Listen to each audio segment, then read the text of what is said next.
مان لیتے تو آج جو ان کی وکلاء کی فوج ہے، اس میں سلمان اکرم راجہ صاحب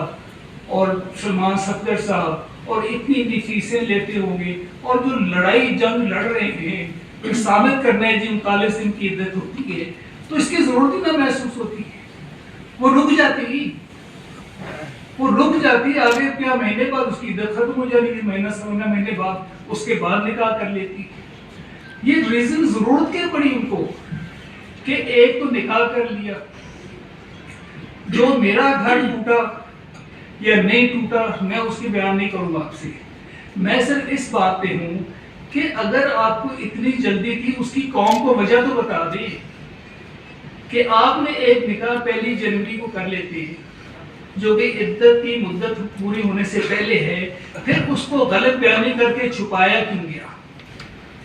اس کو کیوں یہ بتایا گیا عوام کو کہ یہ غلط ہے؟ بلکہ جنہوں نے یہ نیوز بریک کی تھی عمر چیمہ کے میرا خیال ہے، عمر چیمہ صاحب جو جیو کے ساتھ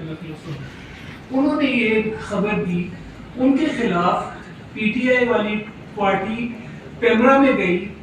کہ یہ شخص ناجائز باتیں کر رہے ہیں، غلط خبریں پھیلا رہے ہیں، ہمارا کوئی نکاح نہیں ہوا۔ پیمرا میں ان کی کمپلینٹ ہے، آپ ریکارڈ چیک کر لیں کہ وہاں پہ ہے کہ نہیں۔ اور اس کی وضاحت ٹی وی پہ بھی یہ مجرم نے ملزم نے کی کہ جی میں نے ابھی تک کوئی نکاح نہیں کیا، میں نے تو رشتے کی پروپوزیشن بھیجی ہوئی ہے۔ اور یہ میں یہ پی ٹی آئی والے ان کی جو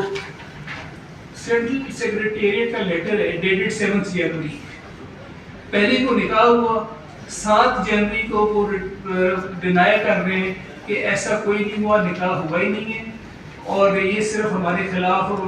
بچوں کو خراب کرنے کے لیے یہ کوشش کر رہے ہیں، اور یہ عمر چیمہ کی یہ بات ہے۔ اگر آپ چاہیں تو میں آپ کے سامنے یہ رکھ سکتا ہوں، اس کی آپ کاپیز لینا چاہیں تو لے لیں۔ اب کیا مجبوری کیا تھی؟ کیوں اس طرح کیا گیا؟ اتنا بڑا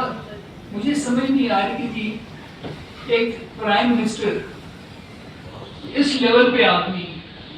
اور وہ قوم کے ساتھ جھوٹ بول رہے، فیملی والوں کے ساتھ جھوٹ بول رہے، جس خاندان کو اس نے اتنا ادب کا مقام سمجھا ان کے ساتھ جھوٹ بول رہے، اور اسے کسی نے آج تک غلط نہیں کہا۔ جو ساری 4.5 سال سے برا بھلا کہا گیا وہ ہمیں کہا گیا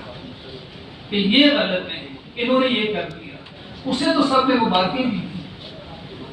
کسی نے اسے نہیں سوال کیا، آج تک کوئی سوال نہیں کر رہا کہ آپ نے غلط بیانی کیا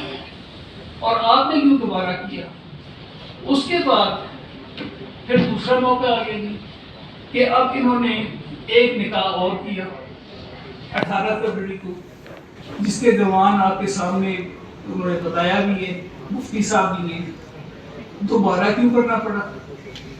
کوئی چیز غلط ہوئی ہے تو دوبارہ کیا، تو اس کو جھوٹ کو اس طرح چھپا کے اگر ہمیں یہ مثالیں دیتا ہے کہ ویسٹرن کنٹریز میں یوں ہوتا ہے، ویسٹرن کنٹریز میں یوں ہوتا ہے، اس کے آئیڈیلز ہیں، تو ویسٹرن کنٹریز میں اگر ایسا کوئی چیز پکڑی جائے تو وہ تو یا تو استعفیٰ دے دیں گے اور وہ ہر چیز سے فارغ ہو جاتے ہیں۔ ادھر ہم صرف مثالیں دے رہے ہیں، یہ حرکت انہوں نے کی تو آج تک یہ ایڈمٹ نہیں کر رہا، میں ان کے مطلع اٹینڈ کرنے، بلکہ وہ صفائییں دے رہے ہیں کہ جو 39 دن کا ہے، آپ 39 دن کا ایک ججمنٹ لے کے بیٹھے ہیں، کیا اللہ اور اللہ کے رسول کے احکامات کے خلاف اگر کوئی بات ہو گئی ہے کسی مخصوص سچویشن میں، اس کو پریسیڈنس بنا دینا ہے کہ پوری قوم کے لیے آپ لیگلائز کر دیں کہ آپ جو مرضی چاہے آپ 39 دن میں بھی کر سکتے ہیں کیونکہ یہ ججمنٹ آ گئی ہے؟ اس کا مطلب